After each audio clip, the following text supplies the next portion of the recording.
Hey everyone, Nick Engvall here. Before we get into today's episode, I want to tell you about some of the people that make the sneaker history community and this podcast possible. It's more important than ever to think about who you give your money to when you're buying clothing to go with your kicks. Our friends at Guilty Goods started their brand with a goal of giving back, especially to the communities that make sneaker culture possible. With every purchase from Guilty Goods, at least 10% of the proceeds are donated to organizations like Big Brothers and Big Sisters, the Susan G. Komen Foundation, the Movement for Black Lives, and many more. You can save 30% on your order by using the code HISTORY at guiltygoods.us. Again, that's history at guiltygoods.us for 30% off, and you can feel good about your purchase knowing you're supporting a meaningful cause. Sneakers are all about presentation, and if you're like me, displaying your kicks at home or in the office is just as important as when they're on your feet. Sneaker Throne makes sneaker display cases featuring customizable LED lights, drop-side cases to showcase the entire side of the shoe, not just the heel or the toe, the whole shoe. They've also got display cases for trading card collectors and hat collectors. To me, it's the perfect way to display your collection. You can save at least 10% on your Sneaker Throne order by using the code HISTORY at sneakerthrone.com. That's history at sneakerthrone.com. If you're a Patreon supporter or a member of our Discord community, you already know about Kicks with V hot sauce and his small batch, locally sourced hot sauce. V has been one of the biggest supporters of sneaker history and the podcast since the early days. He's currently the defending champion in our community trivia nights competition. Kicks with V hot sauce has been a huge hit with the community. You can save 10% on your order by using the code SneakerHistory10 at kickswithvhots.com. That's SneakerHistory10 at kickswithvhots.com. Now, you're probably here because you like sneakers, and if you join the Discord, you know our community is about so much more than that. Whether it's the marathon-like community calls, trivia night debates, the in-person meetups, or just sharing our favorite experiences, we found that although we have such different backgrounds, we all have some unexpected shared passions.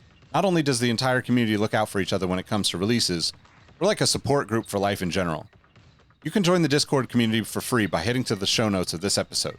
After you're done listening to this episode, tell someone you like their kicks today. You never know how far a simple compliment can take you, and we all know how good it feels to have someone show their appreciation. Now let's get into today's episode.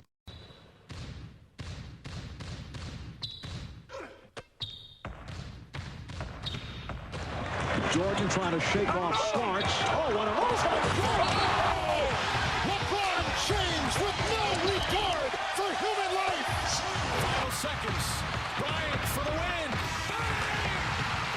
Iverson against Gill. The crowd on its feet. Allen for the win. Welcome to the Sneaker History Podcast. Good day, Sneaker History listeners. I'm Robbie, chilling with my guy Mike here. How you doing, Mike? I'm fantastic, man. I can't complain whatsoever. How you doing, man? I love to hear that. I'm good.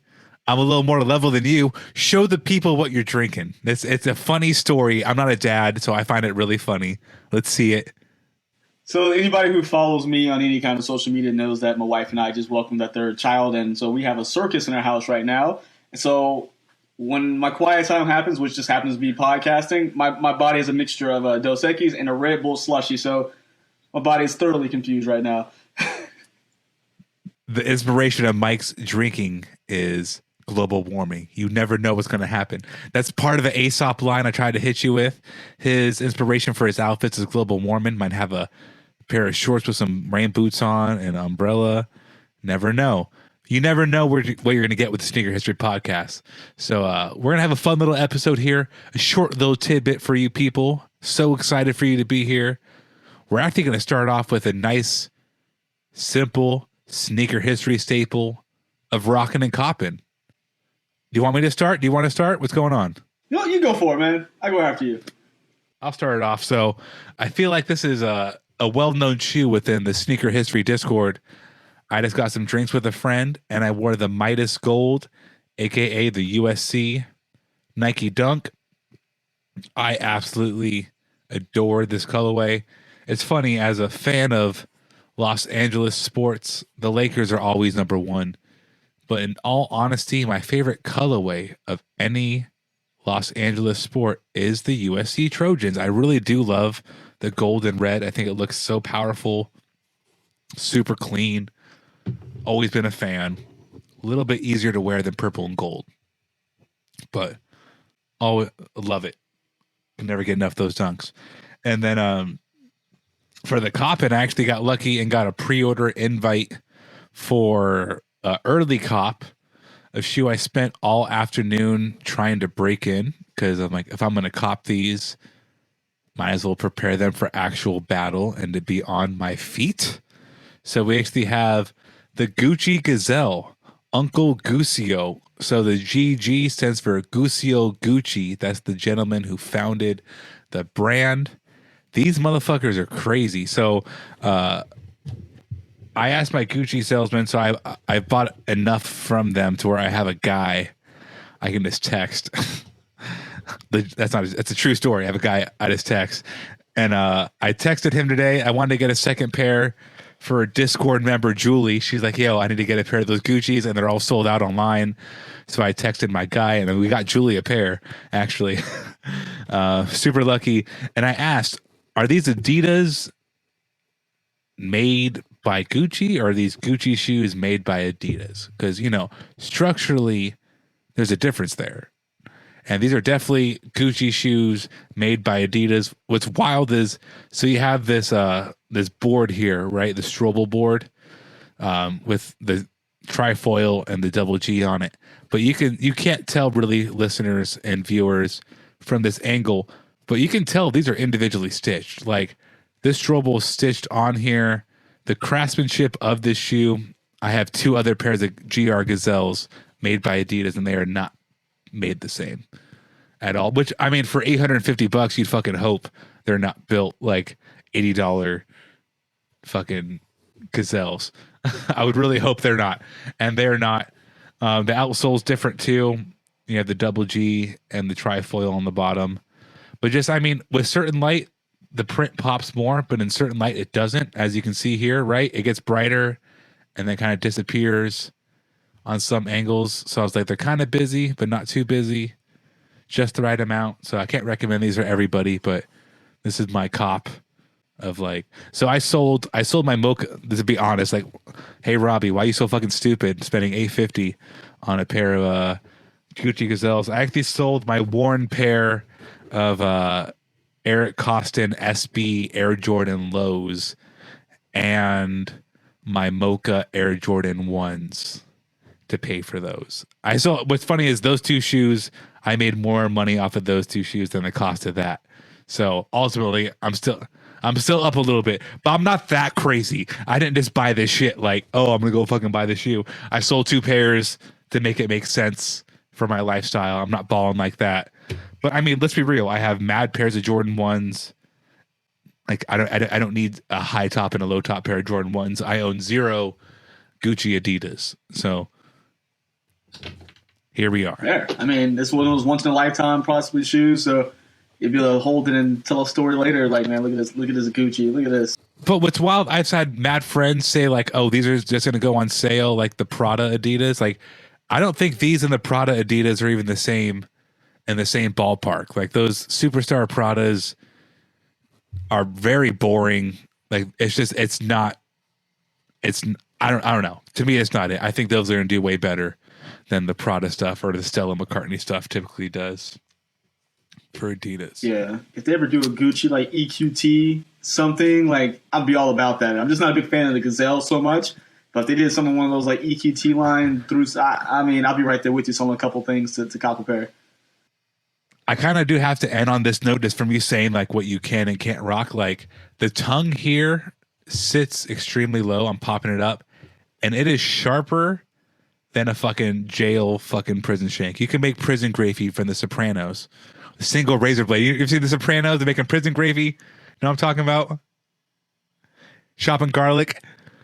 This tongue could chop garlic. This shit's hard as fuck. Like, so it was really hard is like the old school, they really stuck true to the OG like design of the Gazelle. So these sit super low. If you wear a high, like even a little bit of a showing sock, it looks goofy as fuck.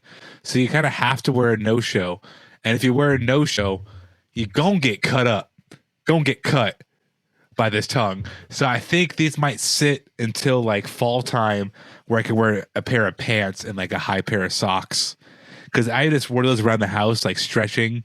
I did like athletic stretches in them to like get them a little broken in. I'm weird. I'm not gonna lie. I did a whole stretching regimen in those Gucci Adidas because it's like, you know, get the toe box broken in. and I could feel it cutting into my front of my foot over and over. So that's the only issue. Like that tongue hurts. We've been there though, right? I'm sure you've had a pair of shoes where like, man, this tongue is not comfortable. I can't remember what shoe, like, and that was it's something kind of recent. I'm looking at my shelf and I cannot, for the life of me, it was. I think the KD6, the KD5, they're both awkward fucking tongues. Yeah, it was something else though. I want to say it was like it's actually the Superstar 80. So the Superstar 80 Adidas had the bait pair. Love the shoe, but again, it's true to like the 80s where it's not really a padded tongue. Mm-hmm. So it kind of just rams into your the top of your ankle. I'm like, I guess like I'm just like you. I want to wear them with low socks, but they look goofy if it's not no shows. So I'm like, well, I'll just wear them in the winter or fall with pants, so I can just kind of eliminate the problem. It's so weird how we're like intricately thinking about this sock height, but it really does make a huge difference. If you wear the wrong pair of socks with the wrong shoe, you look goofy. It's like, I don't want to look goofy. I don't want to look like I'm about to go cut the grass and then, flip some hamburger patties in my backyard. I don't want to look like I know what I'm doing sometimes. I think of it like looking unprepared. Like, okay, this fool did not plan out. Poor choices by this fool. Poor choices. So what are some of your good choices? What have you been rocking? What you copping? What's up? Another Adidas, but this one is a little bit more new in a sense of a model. This is the new Osnova, which is a branch of the Oswego family. This is such an alien-looking shoe. I love it. I think it's still available in full-size runs at Adidas right now because, of course, if it ain't Yeezy, it's not right when it comes to people buying Adidas right now. So you guys should check it out. It has a new cushioning called Addy Plus. I'm talking about squishy. Like I have this, and I have also my ZX22 Boost. This is softer than the Boost, and like even though it is a bit thick, instant comfort when you put your foot in it. I love it, man. It's just something I hope they do more colors of it because this one's cool, but I think a black one would be pretty legit as well. So one of my favorites right now just didn't even go back in the box. It just sits next to the shoe shelf where I can grab it and go. And not really going many places right now, but at a grocery store visit, I like to throw on something nice.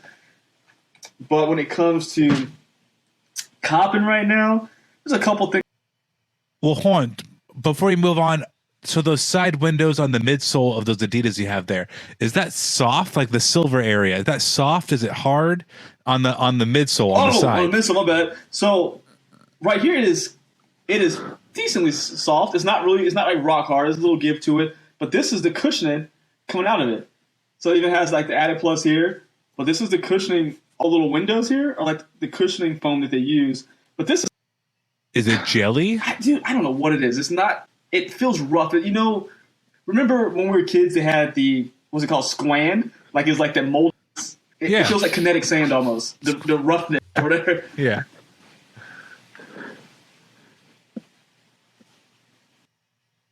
Okay. Yeah. So I don't know. I like them a lot, man. It's like I say, instant comfort. You put your foot in it. Even I think I can't pull it out. It's attached really good, but the insole is more than just like a normal Ortholite.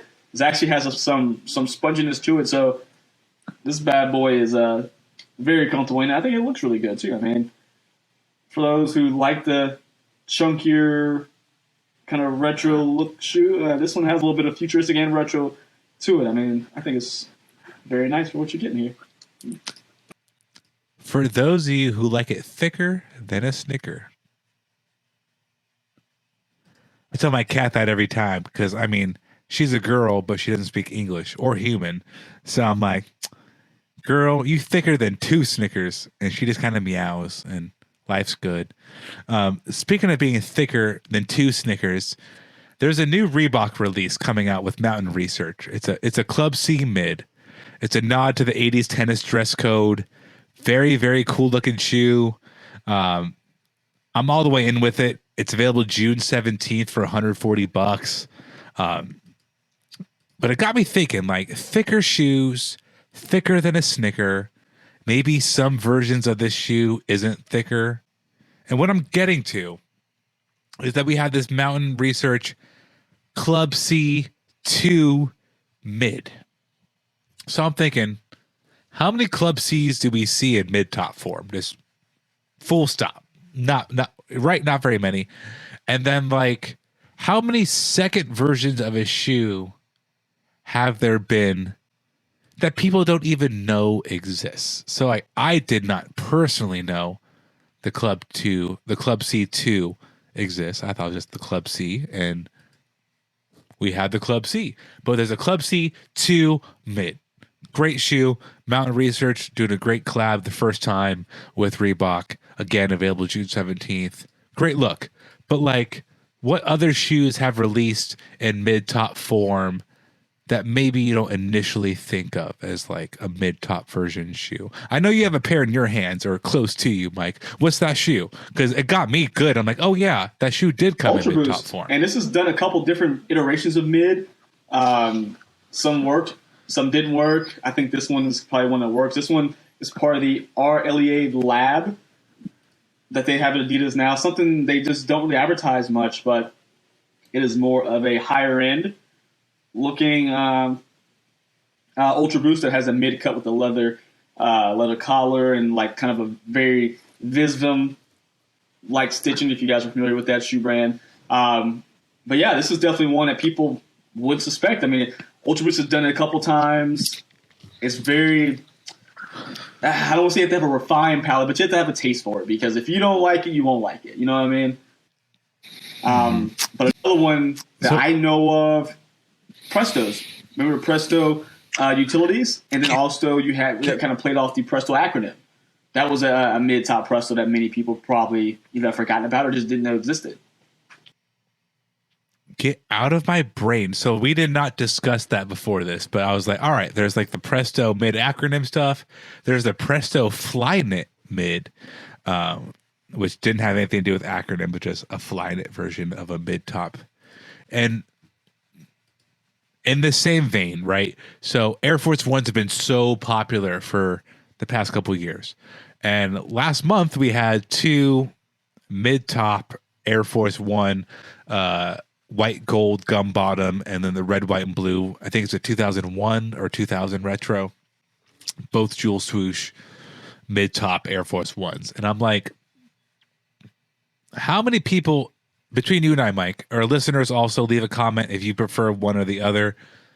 Do you fuck with mid-top Air Force Ones? I don't, personally. Dude. I feel like you got to be like 6'5", 280 to even think about wearing anything higher than a low-top Air Force One. It's weird. And then you have shoes like the Air Jordan line. What comes to mind first are low tops that were first mids that maybe don't always need to be retroed as low tops. And what I mean to that is the Air Jordan 5. To that point, we just had that gorgeous Air Jordan 5 low retro. Was that a year of something? It was the Clot. It was a Clot release. Seeing why, but I know they just had that release. It was really nice, like the black, red, and like glow green. It looked very nice. The Clots, I think, are something a little special. But outside of those, there aren't too many Air Jordan 5s where I'm like, give me that Jordan 5. I really need those. That's a thing I've said very little of. It does now. And actually what's funny is for so long, the Dornbecker Air Jordans were a really coveted shoe. And I feel like this year it's been such an understated release. There's actually an Air Jordan 5 low Dornbecker. I don't know if you've seen that, but multicolored panels, very nice. They did a fire red Air Jordan 5 low. I don't know if you remember that one from a couple of years ago. Air Jordan 7 lows, right? There's a yellow pair of Jordan 7 lows. The 6 chromes coming in low top forms out of kind of nowhere. There's the Bordeaux 7 low, the blue 7 low, the yellow 7 low. Why? Like, I don't know who thought that was cool. Like, the 7 should not be retro. I mean, the 6 is already an iffy shoe to be retroed, and now with the 6, they've even changed the construction of the back portion where they don't have like the little ankle pillows anymore. They don't have like it looks really weird now compared to what it used to. So 6s and 7s, I think they should probably take out of anything low, keep them all mids or 3/4, whatever they call them.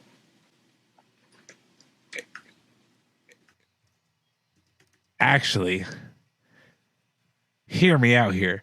Thinking of just weird shoes, I initially had a model in the back of my mind and I couldn't think of the name, and it just came to me. This is a David Robinson classic, the Air Max 2 Strong. You know what I'm talking about? The big Air Force teeth on the side of the shoe, force on the tongue, big old bruiser, back ankle kind of strap kind of setup, really weird.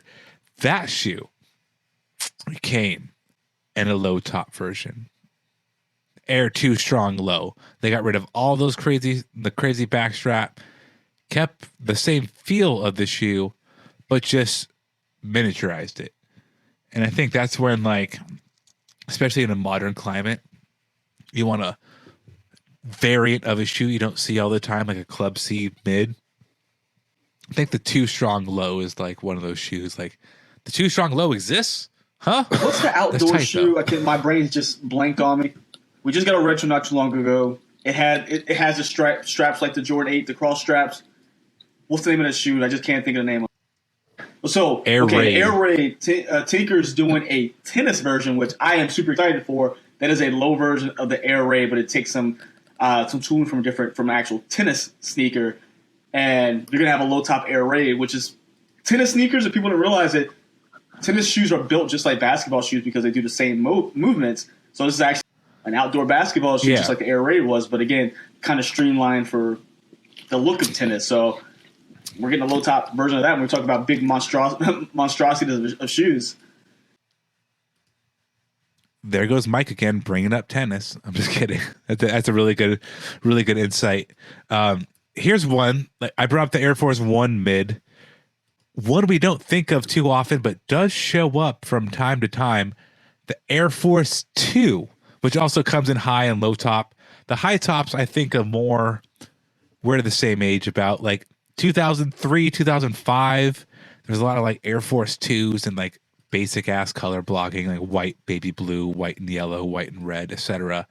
But then there's like the Air Force 2 lows, like the Supreme joints or the Espo, right? The all clear Air Force 2 Espos. That's an iconic fucking sneakerhead shoe that probably hasn't been seen in a dog's age.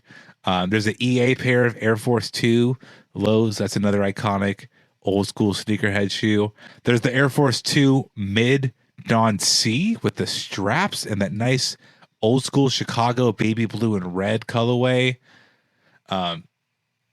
There's just so many Air Force 2s in both high and obviously the Supreme Air Force stuff, Air Force 2 stuff. But there's just so many shoes that are high and low top that we don't always think about or get forgotten about. So listeners, tell us, what old school shoe lives rent free in your brain that you think about that may have a high or low top version? But Mike, give me one. All right, let's do this. Give me one family. Give me one family, high and or mid and low, high and low, mid and high, whatever situation you want that you'd rock with. What's one sneaker line that speaks to you? Any brand? You know what? I'm not going to give the easy answer because I know what everyone would think and say, but one for me. Well, real what is answer it? is not this one. What's but the easy answer? Of course, the Jordan 1, you can go either way. That is the easy one. I thought of that one first, too. Okay. We're on the same page. The Reebok question.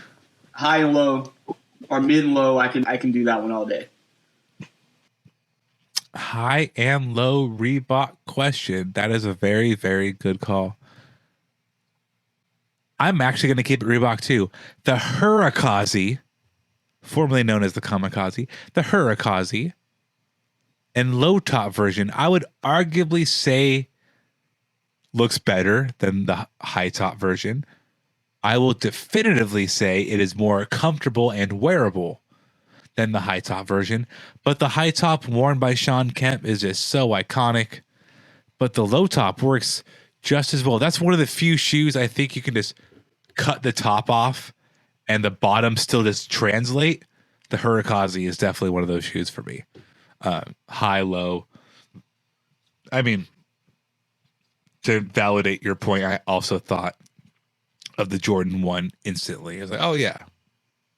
I just sold a high and a low top to buy these fucking Gucci Adidas. I can definitely think of a high and a low top Jordan 1. Good call. Very good call. But listeners, what's your favorite pair of high or low top shoes? If you could go with one line, what would it be that comes in both heights? Let us know in a comment section on either your favorite listening app or YouTube. Like and subscribe if you're listening to this on YouTube, watching this on YouTube. We appreciate you being here. Mike, why don't you go ahead and plug your YouTube channel and where they can find you on socials? Yeah. You can find me, of course, here on Sneaker History. Find me on YouTube at Mike Guillory and on Instagram, Twitter, and I guess TikTok. I don't really use it, but it's there. At MadWatcher789. Yeah, no dancing going on. Mike be TikTok, and Mike's going to have 3 kids on TikTok, and it's just going to be a whole series of just life as a sneakerhead, getting your kids ready for life. They're not in school yet, but life. Getting them ready for 7 a.m. Like, what's that next hour look like? You can find me, RAHBEE702, on social media platforms, but more importantly, make sure you're following at Sneaker History on everything. We really appreciate everybody tuning in today. I'm Robbie. He's Mike. We love you. Thanks and have a good day. Peace. See you, everybody.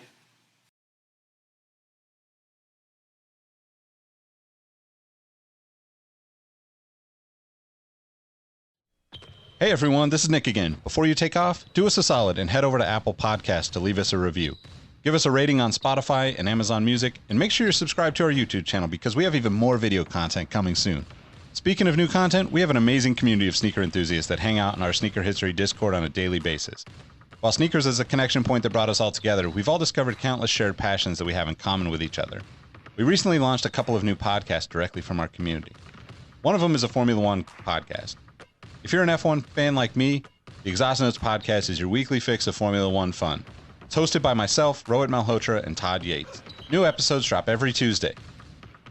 I've been wearing fitted hats for years and collecting my favorite teams since I was a little leaguer. It has been awesome to see so many new fans getting into fitteds in recent years. Crown and Stitch is our new talk show about fitted hats with Dexter, Keith, and myself, where we talk about fitted hats, snapbacks, throw in some obscure hats because we all kind of like some funky stuff once in a while, don't we? Copping, collecting, and so much more. New episodes drop every Wednesday. Hit the links in the show notes for this episode to give our new shows a listen, and be on the lookout for more new podcasts dropping soon. Last but not least, tell someone you like their kicks today. You never know how far a simple compliment can take you, and we all know how good it feels to have someone show their appreciation. Thank you all for the support, and we'll catch you on the next episode. Peace.